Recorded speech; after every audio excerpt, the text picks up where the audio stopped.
Hola, hola a todos y a todas. Yo creo que es hora de dar comienzo.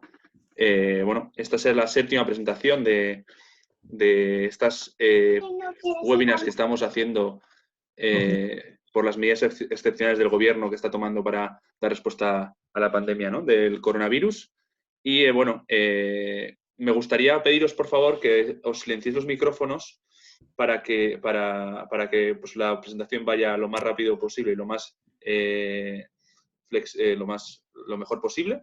Y levantéis la manita que podéis encontrar en el apartado de participantes abajo a la derecha para hacer una pregunta. Entonces veremos la mano levantada y al final de la presentación habrá una ronda de preguntas en la que podéis preguntarles a las abogadas sobre cualquier tema relacionado con la ponencia. También podéis escribir en el chat y lo iremos leyendo al final. También hemos recogido preguntas en el formulario y también las iremos respondiendo. Pero bueno, primero nada más, pues explicaros que bueno, este era el séptimo webinar que hemos realizado de laboral, de rebus, hipotecas, familias sobre custodia. Y bueno, en este caso pues nos hemos ido otra vez al laboral, pero en este caso a los ERTEs y qué va a pasar después de este estado de alarma que estamos viviendo. Y nada, quería presentar también un poco el despacho, que somos un despacho nacional con todas las especialidades del derecho, abogados de experiencia, como las dos que están aquí hoy, y muy accesible. Somos más de 50 abogados y 150 asociados. ¿Vale? Quería presentar hoy a Ida Ruiz Franco, que es de Barcelona, abogada de Barcelona y socia de Loyu, y Edith Crespo Santos, que es socia de Loyu de Guipúzcoa. ¿Vale? Pues nada, y nos van a hablar sobre estos temas tras la presentación del ERTE, qué va a pasar, nuevos expedientes tras el estado de alarma, qué pasa con la negociación colectiva, tema de salud laboral y luego llegaremos al turno de preguntas, ¿vale? Pues nada, quiero dar la palabra a Edith, que va a empezar para hablarnos sobre estos temas, ¿vale? Gracias. Hola, buenas tardes. En primer lugar, quería empezar a explicaros, como podéis ver, ¿no?, pues qué ocurre cuando ya he presentado un ERTE. Pues, David, si puedes poner, por favor, la siguiente diapositiva. Vale. Sois muchas las empresas que, ante el desconocimiento de cuánto iba a durar el estado de alarma, si sus empresas debían o no seguir trabajando, qué cliente ibais a tener y demás, decidisteis solicitar al principio un expediente de regulación de empleo, o como lo llamamos estos días, un ERTE. Hubo ciertas empresas que lo teníais, digamos, sencillo, puesto que se publicó un Real Decreto al inicio del estado de alarma en el cual podían ampararse para solicitarlo, puesto que el gobierno decidió por vosotros. Decidió en esos momentos a ver qué labor era esencial, cuál no era esencial y qué empresas debíais cerrar vuestras puertas. Si bien erais varias las empresas de los citados sectores que podían permitirse cerrar, son múltiples las que han seguido operando aún estando en ese Real Decreto. Han decidido, por ejemplo, ciertos bares y restaurantes pues, seguir cocinando y cambiar el reparto a mesas, digamos, por el reparto a domicilios. Amén de los citados sectores y sus intentos por seguir manteniéndose activos, ha habido muchos otros sectores que se han visto afectados por la crisis del coronavirus y que han solicitado acogerse a las medidas excepcionales previstas. Una vez se han presentado todos estos expedientes, nos chocamos con la siguiente realidad. Por lo general, delegación de trabajo o bien no contesta o no contesta a lo que esperabais. Entonces nos encontramos ante estas cuatro posibles respuestas que veis en la presentación, ¿no? En primer lugar, estaría lo que cabría denominar la aceptación expresa del ERTE. Es decir, lo hemos tramitado, hemos enviado y nos ha llegado en el breve periodo de entre 5 y 10 días una resolución favorable en la cual se nos indicaba, bueno, pues que de momento todo parecía que estaba conforme a derecho y que teníamos ese derecho, valga la redundancia, a aplicar un ERTE en nuestra empresa. En segundo lugar, existe lo que llamaríamos la aceptación tácita, es decir, la teoría nos dice que si no hemos recibido respuesta en el plazo que la comunidad autónoma haya determinado como silencio administrativo positivo, eso significa que vuestro ERTE ha sido aprobado. Por lo general, y al principio el estado de alarma era un plazo de 5 días, en los cuales si en esos 5 días laborables no habéis recibido ninguna respuesta, los ERTEs que habéis tramitado habían sido aprobados. En tercer lugar, estaría lo que llamaríamos la denegación en plazo. En estos 5 días nos llegaría una resolución en la cual se indica claramente que se ha denegado el ERTE y cuáles son los motivos. En cuarto lugar está la denegación fuera de plazo. Es decir, el problema comienza cuando días después de ser aceptado tácitamente, porque la denegación fuera de plazo es el paso número 2 de la aceptación tácita, comienzan a llegar resoluciones las cuales indican que el ERTE no ha sido aprobado. Y la espada de Damocles que pende sobre todos los ERTEs que se han aprobado es la revisión. No debemos olvidar que la legislación prevé la revisión a posteriori de todos estos actos, lo cual conllevaría, en caso de ser favorable, independientemente de que haya tenido una aceptación expresa o tácita, ciertas obligaciones de devolución de cuotas a la seguridad social, complemento de salarios de los trabajadores y otras ciertas medidas que explicaré un poquito más adelante. David, pasa la diapositiva. Entonces, al final hemos hablado de diversas opciones, pero estas se pueden agrupar en tres grupos. ERTE aprobado, ERTE rechazado y una revisión. Si mi ERTE ha sido aprobado, en primer lugar y a día de hoy, el mismo va a poder ser impugnado ante la jurisdicción social por parte de los trabajadores y de los representantes de personal. Es decir, no es únicamente delegación de trabajo, inspección de trabajo, lo que llamaríamos el gobierno en términos genéricos, el que puede impugnar el ERTE, sino que los trabajadores, si consideran que el mismo ha sido hecho de manera fraudulenta y ha podido llegar a pasar por el coladero que existe en inspección de trabajo estos días, lo pueden llegar a impugnar en los juzgados. Y además, un ERTE aprobado, recordamos e incidimos en que puede volver a ser revisado. Si el ERTE, por el contrario, ha sido rechazado, ya sea de primeras o una vez transcurrido el silencio administrativo, el mismo es rechazado, lo que hay que hacer es interponer un recurso de alzada en vía administrativa y posteriormente impugnarlo en la jurisdicción social. Debido a la situación que se está viviendo en estos momentos, desde el OUU recomendamos que ambos procedimientos se realicen en el mismo momento, puesto que los plazos están dilatados, no están funcionando con normalidad las administraciones ni los juzgados y por lo tanto entendemos que en aras a preservar los derechos de las empresas lo mejor sería interponer ambos recursos a la vez. Estos recursos llevarían sus cauces judiciales y estaríamos el día de mañana ante una sentencia que nos aceptaría este ERTE que ha sido rechazado o lo impugnaría en el caso de que sean los trabajadores los que lo impugnen. ¿Qué es esto de la revisión, este tercer punto que marco ahí? Vale, los órganos del gobierno, no solo Inspección de Trabajo, sino también la Tesorería General, la Seguridad Social, pueden revisar en un periodo mucho más amplio que puede llegar a abarcar hasta los 4 próximos años.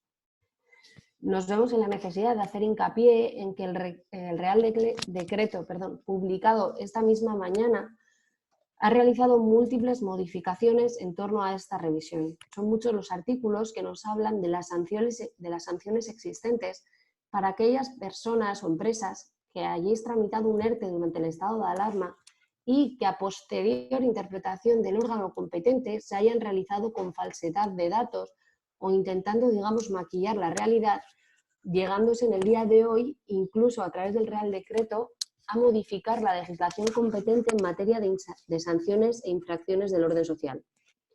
Por lo que nos encontramos ante un futuro próximo incierto, en el cual se nos puede llegar a reclamar las cuantías. Uno, lo que ha percibido los trabajadores, este 70% que les ha pagado la seguridad social. Por otro lado, que nosotros como empresa tengamos que pagar ese 30% adicional a los trabajadores. Habrá que abonar las cuotas de cotización que ha estado supliendo, que ha estado abonando durante este tiempo el Estado. Y a todo esto cabrá sumar sanciones, recargos e intereses. Cambia la diapositiva, por favor. Mientras tanto, ¿qué hago? ¿No? En el caso de que exista una denegación de ERTE y hasta que se resuelva el procedimiento principal, por las vías que hemos comentado, es decir, ya sea a través de la vía administrativa o en el juzgado, son múltiples los problemas a los que las empresas debéis enfrentaros. En primer lugar, deberéis decidir qué hacer con vuestros trabajadores. Una de las medidas que propuso el Gobierno y fue instaurada para la primera quincena de abril fue el crear una bolsa de horas. Una bolsa de horas no es más que el abono a los trabajadores de la jornada correspondiente y el adeudo de los mismos de las citadas horas a la empresa. Desde el Gobierno se hizo una declaración y se matizó que las citadas horas deberían ser devueltas a lo largo del año 2020 y que nunca podrían ser a cargo de las vacaciones pendientes. La citada devolución, por lo tanto, debiera hacerse en calendario pactado con los trabajadores sin exceder nunca de las jornadas máximas diarias o semanales y sin que por la devolución de las mismas se elimine el descanso de los trabajadores. Así, además, son múltiples los convenios colectivos que prevén estas citadas bolsas de horas, sus límites y su aplicación, por lo que será necesario siempre, previo a cualquier negociación colectiva, analizar el convenio colectivo junto con sus implicaciones y sus límites. A los trabajadores que incluisteis en el ERTE que fue denegado, además, les deberéis abonar la nómina con normalidad, es decir, ese 100% de la nómina que hubieran percibido de haber acudido a trabajar. Eso sí, habrá que descontar la cuantía que percibieron por desempleo, que además será la empresa la que deberá reintegrarla a la seguridad social. Y por parte de la empresa deberéis discutir con los trabajadores la devolución de estas horas. La negociación colectiva os permitirá valorar las opciones que pueden pasar por un poco las que hemos intentado enumerar, ¿no? Pues modificar vacaciones, compensar horas en jornadas extraordinarias, hipotéticamente no tener jornada de verano estas empresas que trabajáis menos horas durante este periodo o incluso poder pactar una recuperación de horas dilatadas o prolongada en el ejercicio. Si bien la bolsa de horas es una opción, no debéis olvidar la posibilidad de teletrabajar en aquellos puestos que puedan ser adaptados o incluso acudir a prestar servicios a puerta cerrada.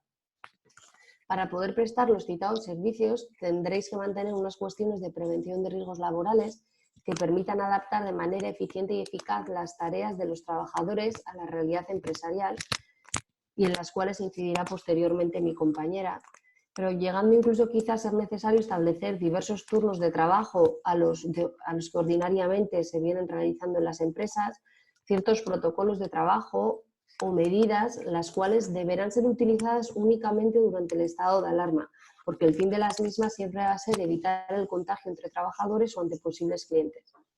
Puesto que sin con posterioridad existiese una necesidad de prolongar las mismas, deberían ser negociadas con la representación de los trabajadores. Por mi parte, hasta aquí el primer bloque y ahora va a pasar mi compañera Aida a explicar el siguiente. Gracias, Edith. Bueno, pues nada, buenas tardes a todas y a todas. Edith ha planteado el escenario en el que nos encontramos. Es verdad que han pasado ya 44 días, si se realiza la cuenta desde que se declaró el estado de alarma. Y bueno, los cambios de regulación nos sorprenden cada día. Esta mañana suelo decir en broma que el BOE nos saluda algunas mañanas y esta pues nos ha saludado con un nuevo Real Decreto Ley. Esto lo que ha provocado es también que cambie el escenario que hasta ahora, en estos 44 días, se había empezado estaba, digamos, diseñado. ¿Por qué ha cambiado? Bueno, porque han entrado... ¿Puedes pasar la diapositiva, por favor? Gracias. Pues porque se han incorporado, bueno, nuevas regulaciones. Fijaros, hasta que se declara el estado de alarma y empieza la posibilidad de acogerse a una serie de las empresas, de acogeros a una serie de ERTEs por fuerza mayor, como ha explicado Edith, el concepto que se estaba barajando era, bueno, el concepto que ya venía, que es un concepto que determina qué es fuerza mayor, porque ya nosotros en nuestra legislación contábamos con un Real Decreto, el último del 2012, en el que se regulan todos estos procedimientos de expedientes de regulación. Pero justamente, además, hoy, con este nuevo Real Decreto, el 15-2020, le da una vuelta por así decirlo, hay un cambio en los conceptos para poder acreditar si estamos ante supuestos de fuerza mayor o no, respecto a las actividades productivas.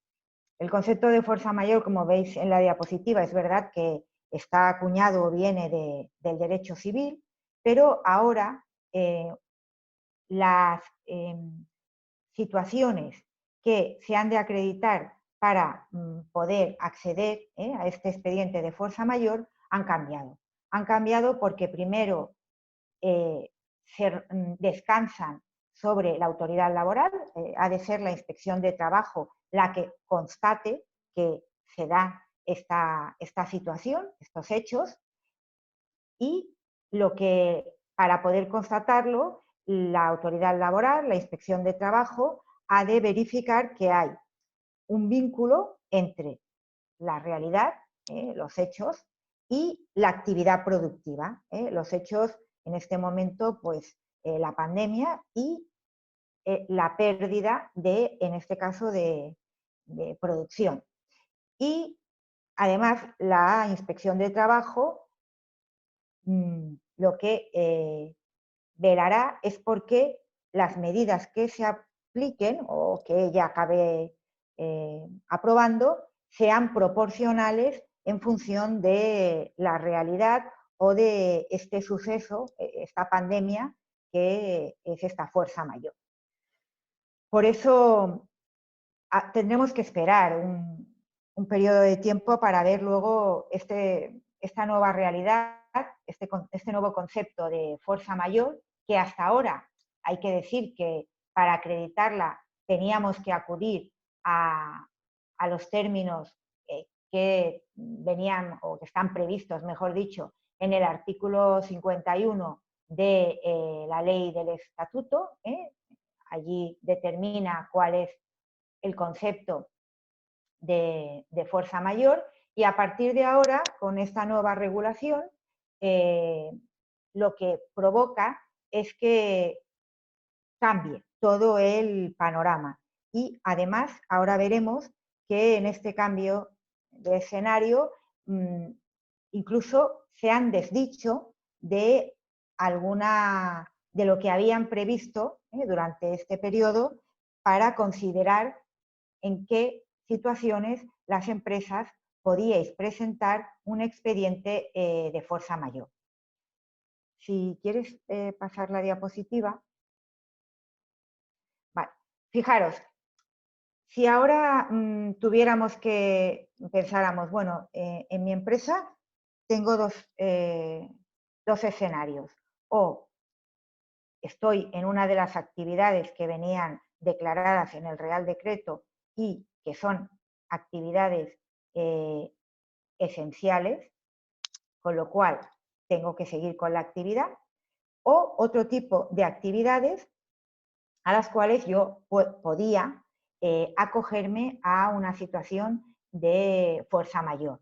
Pero luego hay, y sigue existiendo, todo el resto de actividades. Estoy pensando pues las que no son turismo, no son hostelería, etcétera, que tienen, por fruto del confinamiento y de la imposibilidad de prestar la actividad, pues tienen un escenario diferente. Esto quiere decir que se pueden encontrar pues y seguramente se encuentran, no es que se puedan, una situación económica negativa.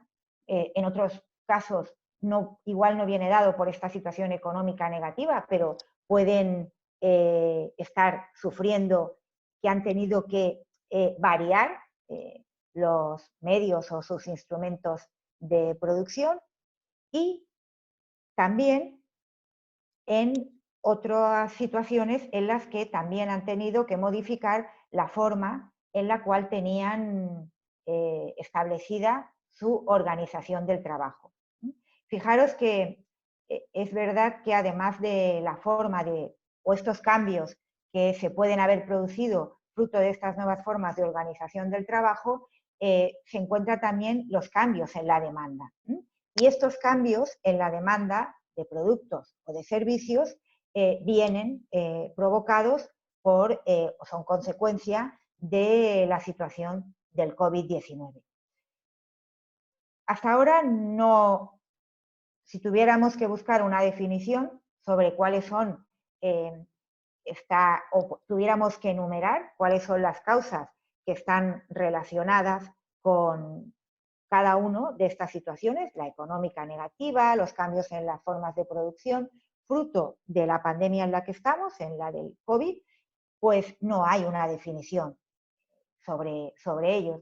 Por eso no tenemos más remedio que acudir a lo que está previsto en la ley del estatuto, al artículo 47.1, que es el que hasta ahora, antes de que nos hubiéramos encontrado en esta situación, realizaba la regulación sobre cómo y de qué forma se puede suspender o reducir la jornada en cualquier expediente, en cualquier ERTE, por estos motivos, por las causas ETO. Estos dos escenarios, o la posibilidad de acogerse al ERTE por fuerza mayor o por cualquiera de estas causas ETOP, si puedes pasar la diapositiva. Gracias. Estos dos escenarios, además, como os he comentado, ya era complicado en el caso de fuerza mayor. Complicado quiero decir porque se habían cambiado lo que era el concepto. Pero justamente hoy, con la regulación del nuevo Real Decreto, se ha dado, por así decirlo, una vuelta de tuerca.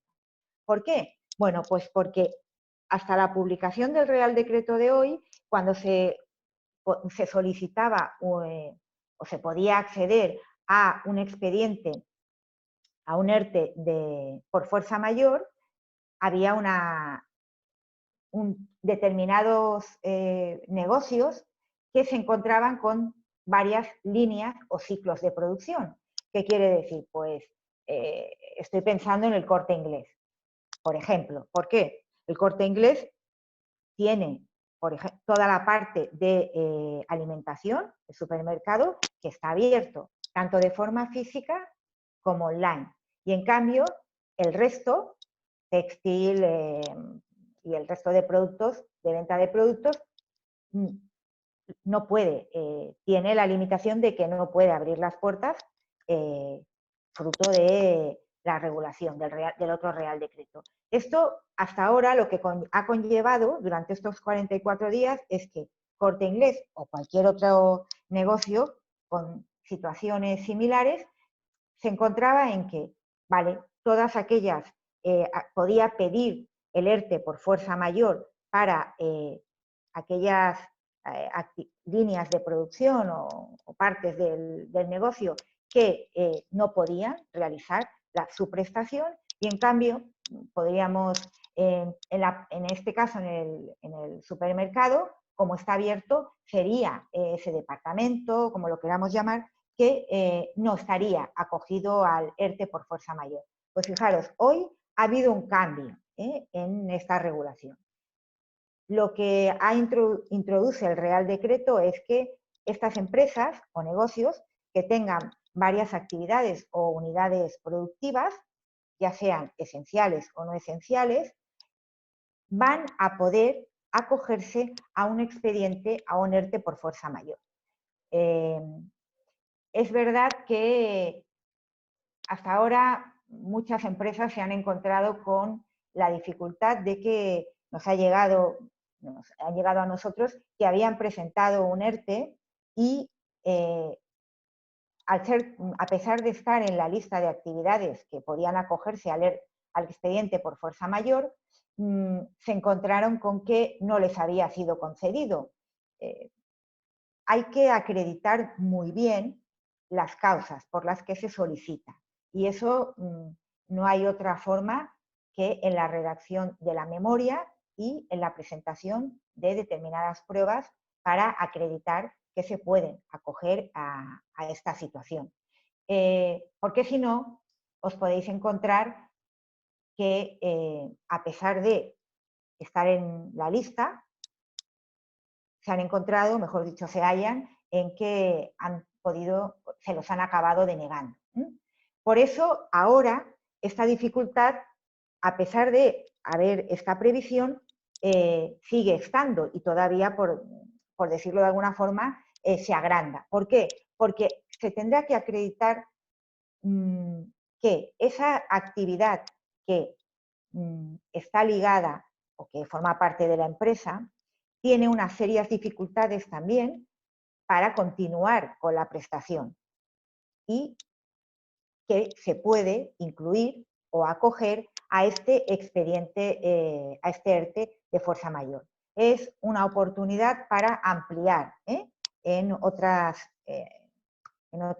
actividades o para incluir otras partes de la empresa que hasta ahora no estaban previstas. Si pasamos la... Gracias. Pues fijaros, el expediente por fuerza mayor ha cambiado, en pocos días ha cambiado. Y para que podamos aterrizar o acercaros más cuáles son o cómo se podría acreditar en el supuesto de que no estéis en un ERTE por fuerza mayor, ni tan siquiera con esta nueva previsión, cuáles podrían o cómo podríais visualizar cuáles son las nuevas causas, por así decirlo, que se pueden incorporar en un expediente o por causas económicas, técnicas, organizativas o de producción. No os he incluido en este cuadro las causas económicas porque eso no es lo único que no ha cambiado. Esto ya venía en la regulación que teníamos y lo que se exige es acreditar una situación económica negativa. Para eso los medios de prueba es la justificación de pérdidas actuales o también previstas o incluso la disminución persistente de ingresos ordinarios o de ventas. Pero en cambio, lo que sí ha cambiado, fruto de la nueva realidad por el COVID-19, son las causas organizativas, productivas y técnicas. Fijaros, ahora, y ya lo veremos más adelante, como ha comentado Edith, en el tema de salud laboral se han introducido también algunas obligaciones que hasta ahora no estaban. Por ejemplo, en proteger o acreditar en determinadas actividades que hay o que se guarda una distancia mínima entre las personas. Pues esta nueva introducción, esta nueva obligación de estas medidas de distancia mínima de 2 metros van a producir un cambio en la forma de organización, en la actividad productiva o en el negocio. Este cambio puede ser considerado como una causa organizativa si se decide presentar un ERTE por esta causa. Junto a esta novedad, por así decirlo, en las causas organizativas, están también las productivas. En las productivas, si se puede acreditar que se ha producido un cambio en la demanda de los productos, en la venta, a través de los clientes, y este cambio, esta variación en la demanda viene dado por la situación del COVID, también es otra novedad o otra causa que ahora sí que es considerada como productiva en el momento o a la hora de presentar un ERTE por ETO.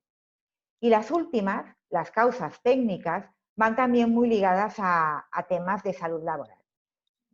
Todos conocemos la dificultad que hay, que tienen las empresas para, a pesar de tener la obligación, para proveer a la plantilla de trabajadoras y trabajadores el gel para desinfección, los EPIs, etcétera. Bueno, pues esta falta de suministros para garantizar la salud laboral, si la podemos analizar que comporta un gran riesgo para el conjunto de la plantilla, podría ser considerada para la solicitud o para acreditar un ERTE por causas técnicas. Y juntamente a esta falta de suministros para garantizar el tema de salud laboral, yo incluiría también la falta de suministros en materias de producción.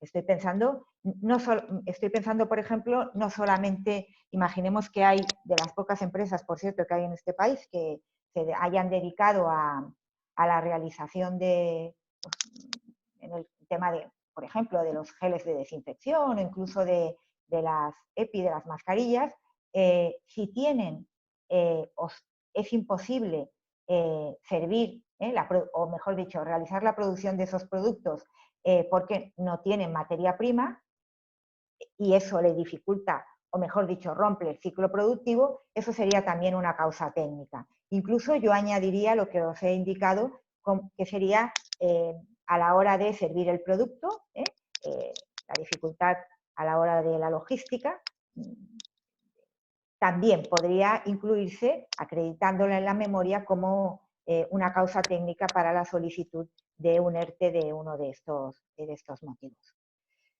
Si pasamos la diapositiva. Gracias. Y juntamente con este escenario de las posibilidades que hay para solicitar o ERTEs por fuerza mayor o por causa CETOP, otro tema que es objeto de muchas solicitudes y preguntas es el tema de vacaciones. Si ante una situación como la que hay ahora, una empresa que esté acogida a un ERTE, independientemente de que sea por fuerza mayor o por ETOP, cuál es, si cambia el escenario o las posibilidades, porque se reduce el tiempo, cuando nos demos cuenta estaremos a finales de mayo, cuál es mi posición para pactar con las personas trabajadoras, con mi plantilla, las vacaciones. Bueno, la regulación de vacaciones de la ley del estatuto, el artículo 38, no ha cambiado y como no ha cambiado, los escenarios siguen siendo los mismos que había o que existía. El primero es que el calendario de vacaciones, recordar que hay una obligación y tiene que estar establecido con 2 meses de antelación a la celebración de las vacaciones. Entonces, la duda que puede surgir es, a pesar de tener el calendario ya pactado, ¿puedo alterar ese calendario fruto de la realidad en la que estamos?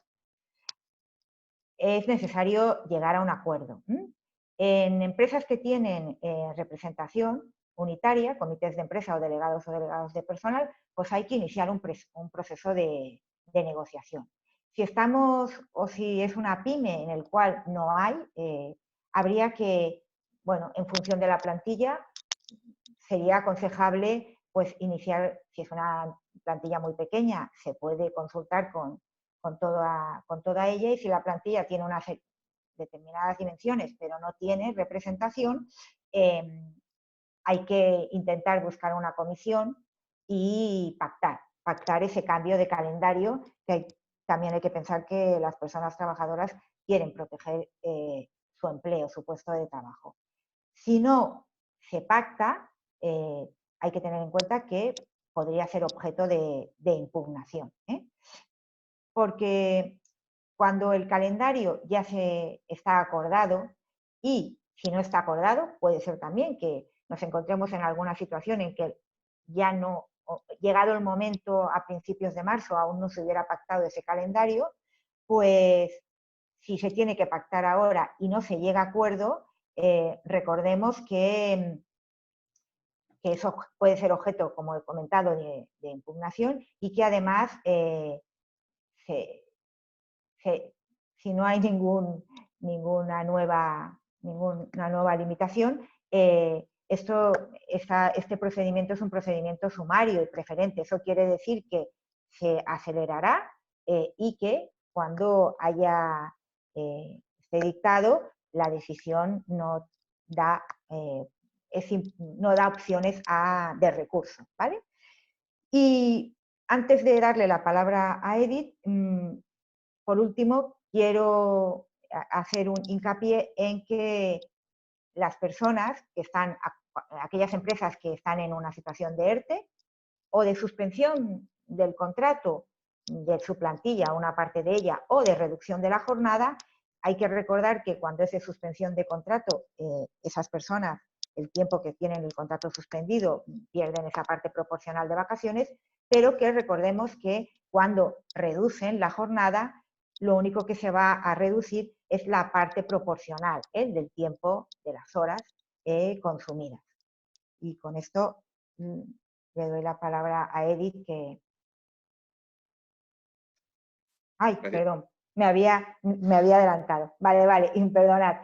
Y la última parte, que por cierto viene también incluido en el Real Decreto de hoy, es una novedad, por así decirlo, y es todas aquellas personas que tienen un contrato fijo discontinuo.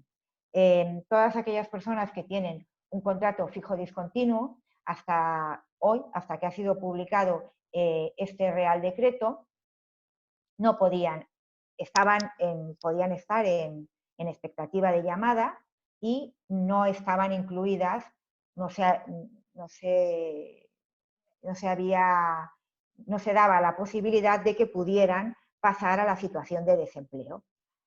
Justamente con la publicación del nuevo Real Decreto se ha incorporado en el caso de todas aquellas empresas que están ya o tienen un ERTE, tanto de suspensión como de reducción de jornada, lo que han hecho es introducir la posibilidad de que si existen personas en esa plantilla, una parte de ellas, que son fijas discontinuas y que estaban en esta situación de espera, que la empresa incluya a todas ellas en el ERTE y ellas podrán acogerse a la situación legal de desempleo. Esta es otra de las novedades que ha incluido el Real Decreto que ha salido publicado. Ahora sí que entrará la parte de negociación colectiva. Gracias, Aida. Nada. Vale, claro, nos publican a tal velocidad que es normal que se nos olviden las cosas nuevas. Bueno, en cualquier caso, en este momento voy a intentar hablar de qué opciones nos daría la negociación colectiva en aras a la vuelta, ¿no? A la vuelta efectiva al trabajo.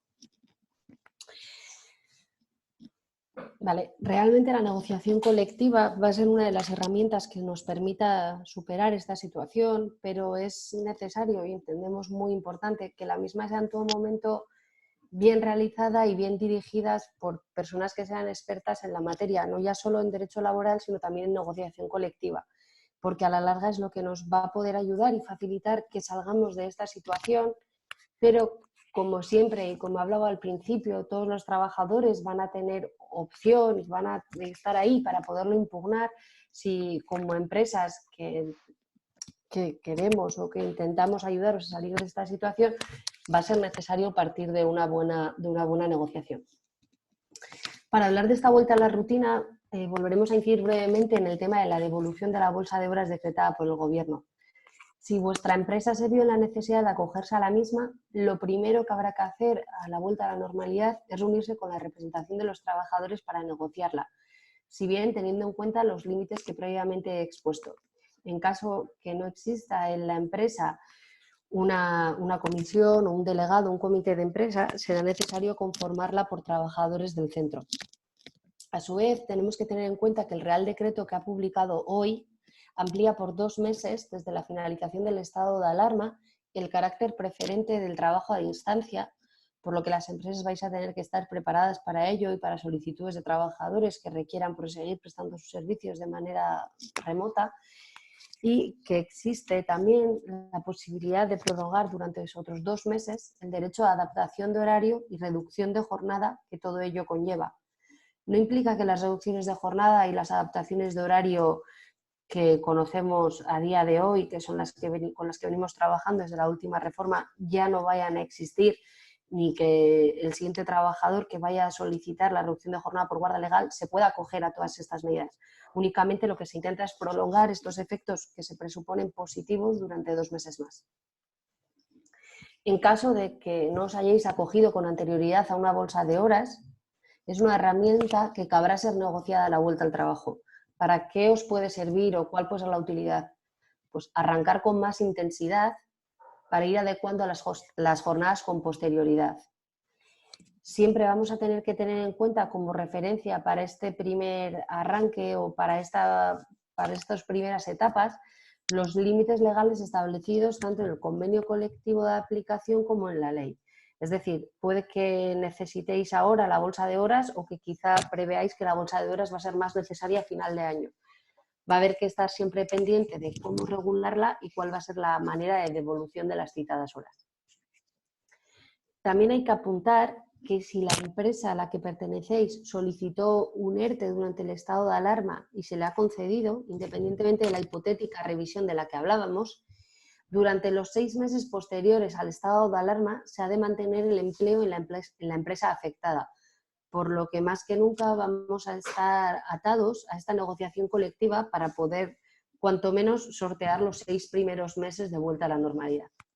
David, cambia la diapositiva, por favor. Si aún y todo no habéis encontrado medida de flexibilización interna alguna que os permita superar la situación una vez volváis a la rutina, puede ser cualquiera de las que hemos hablado o cualquiera que sea posible en vuestros negocios, al final la realidad del negocio es la que va a permitir unas medidas de flexibilidad que en otras empresas pueden llegar a ser impensables. Si no se ha conseguido alcanzar esa medida y creéis que no vais a poder afrontar la realidad, pues al no tener carga de trabajo efectiva o haber sufrido una pérdida de ingresos considerables y que va a ser necesario el transcurso de varios ejercicios para poder volver a un buen estado en la empresa, una decisión temporal y menos drástica que los despidos, un futuro concurso, un cierre, etcétera, pasaría por un descuelgue de convenio. Un descuelgue de convenio no es sino una medida que os permitirá adaptar los salarios y las condiciones laborales de vuestra plantilla a las concretas circunstancias por las que atraviesa la empresa en aras a asegurar la productividad y la competitividad. Los requisitos para podernos acoger son 4. El primero de ellos será que existan causas económicas, técnicas, organizativas o de producción que lo justifiquen. Habrá que preparar una buena memoria explicando cómo toda esta crisis del coronavirus que ha azotado a todo el mundo finalmente ha tenido influencia o ha tenido repercusión en vuestras empresas y en qué términos, pues si ha sido una pérdida económica, si ha habido una falta de desabastecimiento, si he tenido que cambiar los sistemas de producción, etc. El segundo de los requisitos es que el descuelgue de convenio única y exclusivamente va a poder corresponder a una de las siguientes materias que veis aquí en la presentación.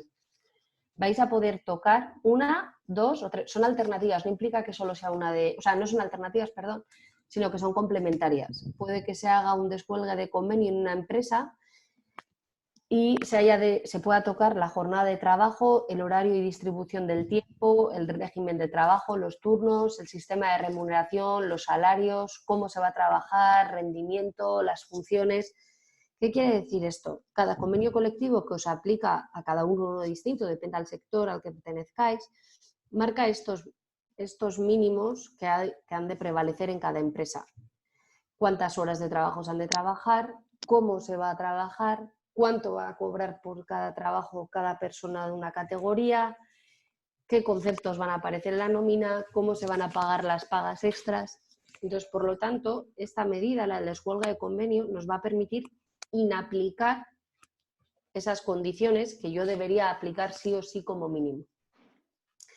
Para ello, va a ser necesario desarrollar un periodo de consultas con los representantes de los trabajadores antes de adoptarla, que tal y como comentábamos antes, puede ser que ya tenga trabajadores de los representantes en la empresa o que tenga, entre comillas, que crearlos, que nombrar a quiénes van a ser estos representantes. Y lo que es muy importante es que en el curso de ese proceso negociador se va a tener que llegar sí o sí a un acuerdo sobre la procedencia y los términos de la desvinculación. Cómo me voy a desvincular, por cuánto tiempo me voy a desvincular.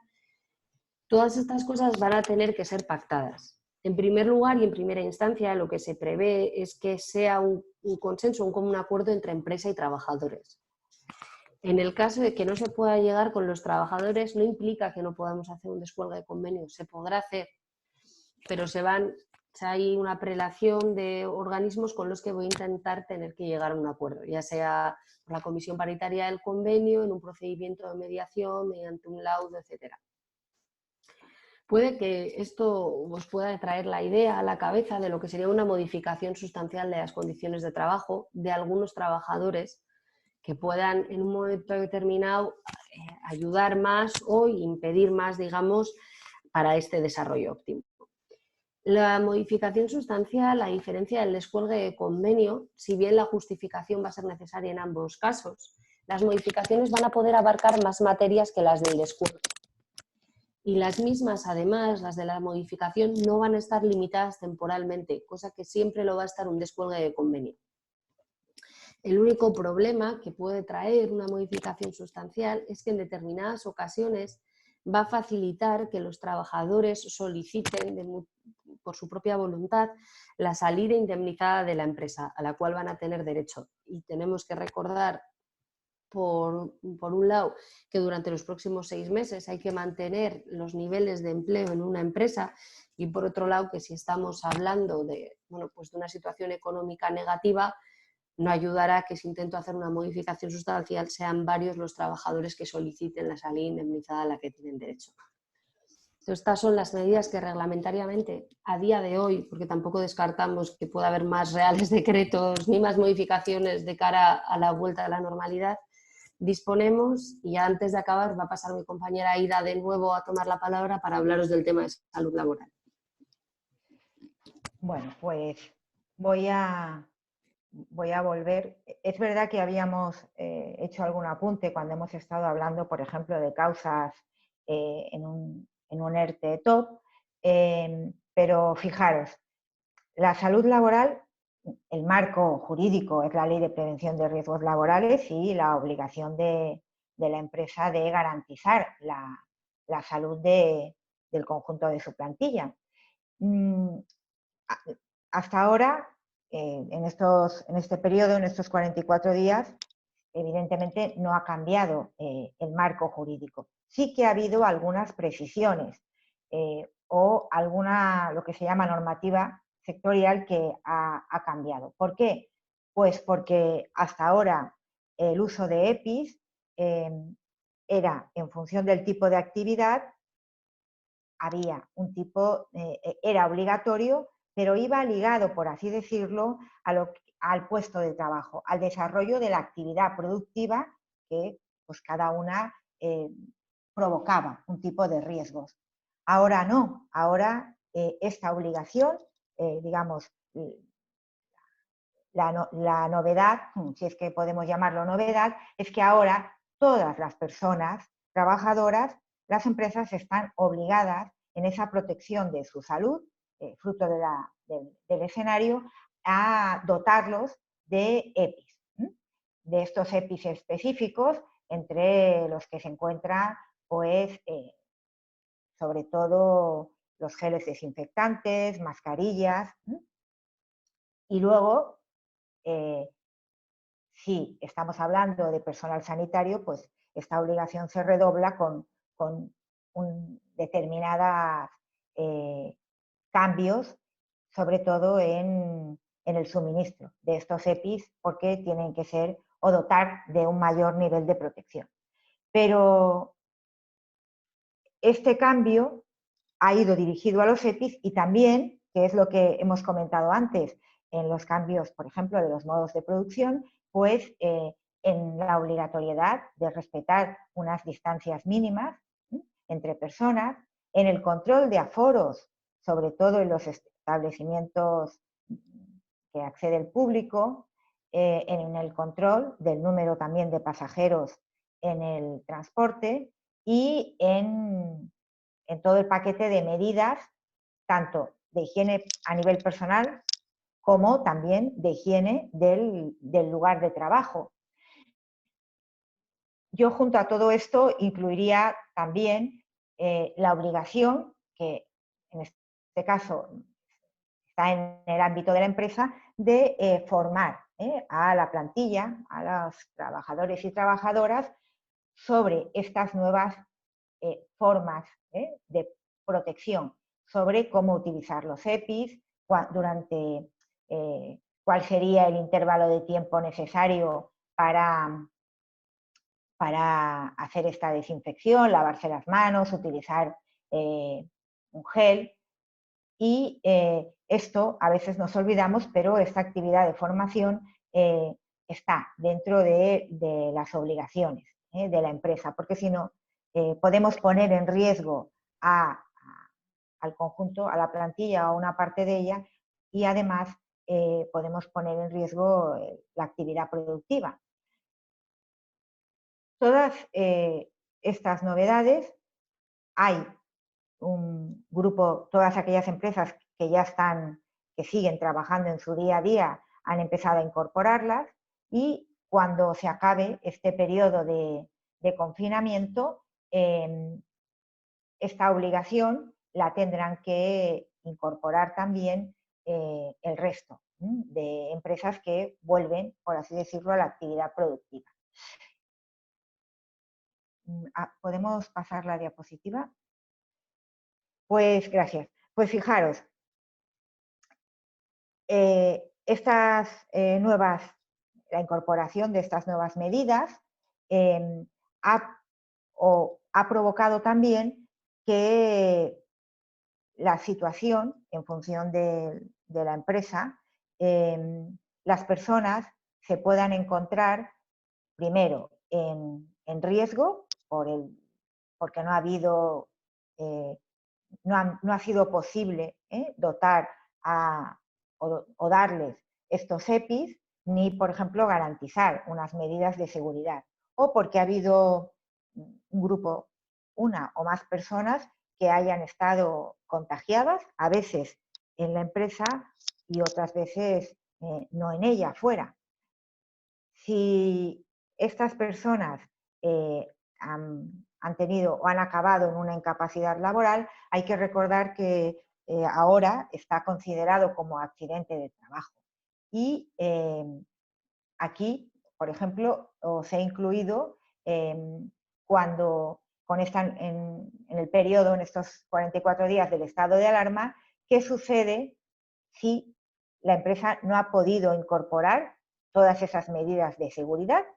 En este caso, hay que recordar que primero, si hay comité de empresa o representación unitaria, pueden acudir a la autoridad laboral, a la inspección de trabajo. Es verdad que es lento porque, bueno, porque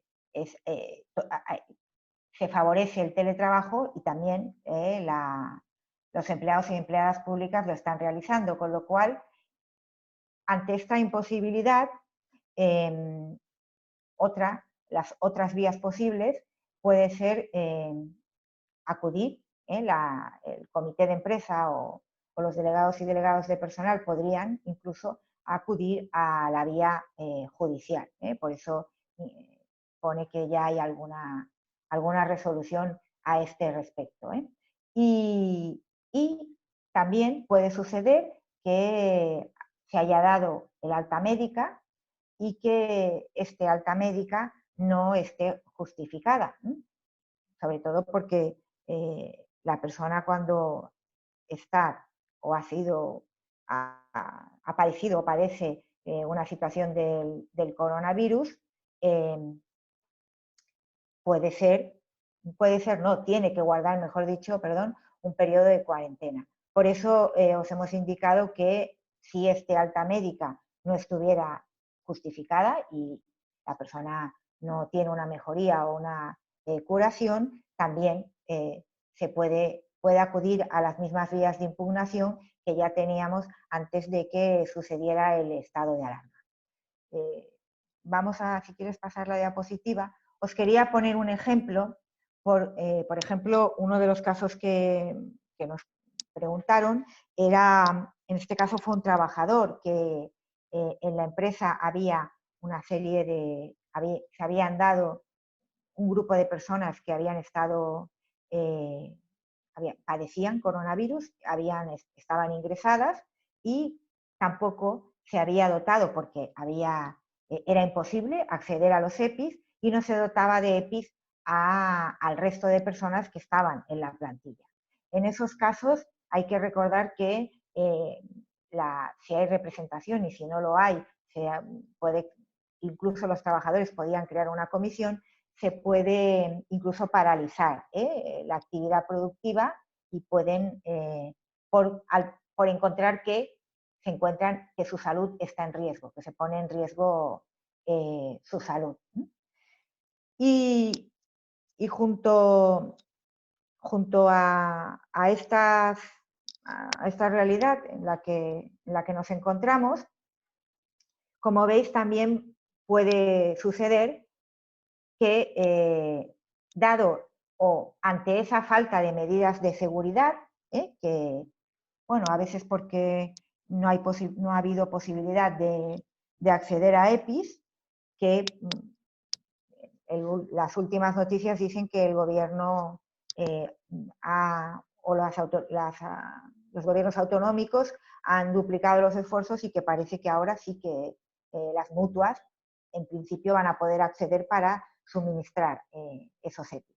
Pero si se considera que se pone en riesgo la salud de estas personas porque no se aplican estas medidas de seguridad, tanto por el suministro de EPIs como por la forma de organizar, la distancia, etcétera, pues fijaros, ya he comentado que se puede acudir o pueden acudir a la inspección de trabajo y además hay que recordar que si al final la inspección de trabajo emite un informe y considera en este informe que no se han incorporado todas las medidas de seguridad, eso puede acarrear un tipo de sanciones que concretamente es un recargo en las prestaciones y que puede oscilar entre un 30 y un 50%.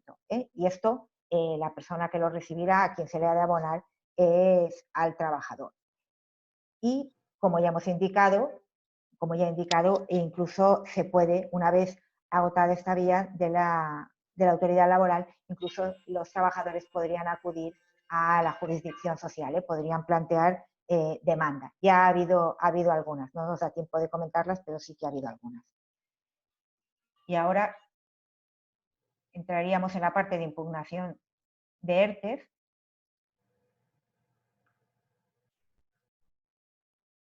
Salud laboral, y después entraríamos en la parte